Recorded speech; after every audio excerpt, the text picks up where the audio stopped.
आज एक बड़ा स्पेशल टॉपिक है और मन में एक बात उठ के आई कि मौन को कैसे डिफ़ाइन किया जाए या मौन को कैसे समझा जाए। तो सबसे पहले हम आज ये जानेंगे कि दो तरह के मौन दुनिया में भी बताए जाते हैं। कहते हैं कि एक मुख का मौन है, जो आदमी फास्ट रखता है, कहता है कि एक दिन मुझे मौन व्रत रहना है, मतलब कुछ आवाज़ से बोलना नहीं है, मतलब कोई शब्दों में नहीं आना है। दूसरा एक मौन है कि अंदर हम अगर हमारा जो इधर आवाज़ नहीं आ रही है लेकिन हमारा मन अंदर से चल रहा है बहुत ज़्यादा, तो जिसका मन अंदर से चल रहा होता है वो मौन तो नहीं रहा ना।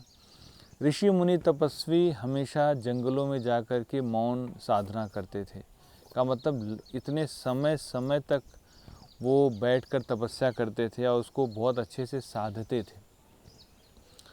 जैसे कहा जाता है कि हमारे अंदर चार तरह के ऐसे सेंटेंस होते हैं, चार तरह के थॉट होते हैं, जिसमें सबसे पहला होता है जनरल थॉट, जो हम नॉर्मल चलता है, जो रूटीन वाला होता है, और दूसरा हमारा पॉजिटिव थॉट होता है, तीसरा नेगेटिव थॉट होता है, चौथा हमारा एलिवेटेड थॉट होता है, जिसको हम श्रेष्ठ विचार कहते हैं।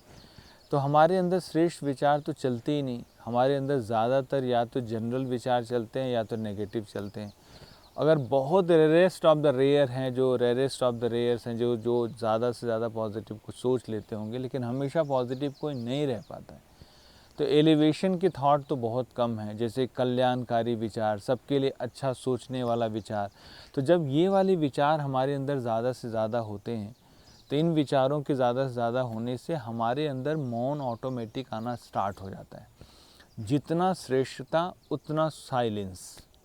तो हमको दो वर्ड को पकड़ लेना है। अगर मेरे अंदर एलिवेशन है, सबके लिए बहुत बड़ा थॉट है, एक हमारा श्रेष्ठता का थॉट है, तो हम समझो मौन की तरफ बढ़ते चले जा रहे हैं।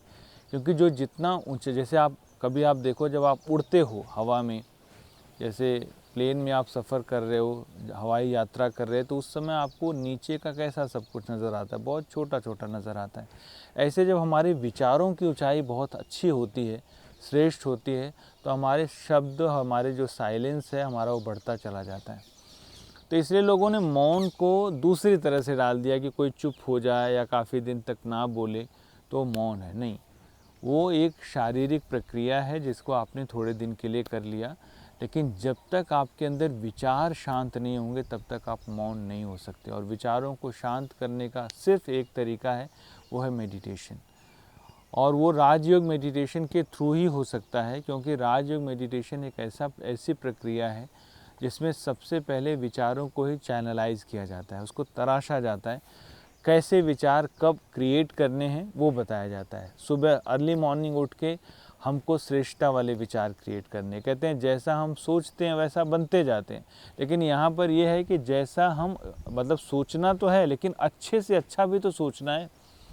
जैसे एक वर्ड यूज़ करते हैं कि भाई practice makes a man perfect, लेकिन कहा जाता है कि जब तक हम परफेक्ट प्रैक्टिस नहीं करेंगे तब तक हम परफेक्ट नहीं बन सकते।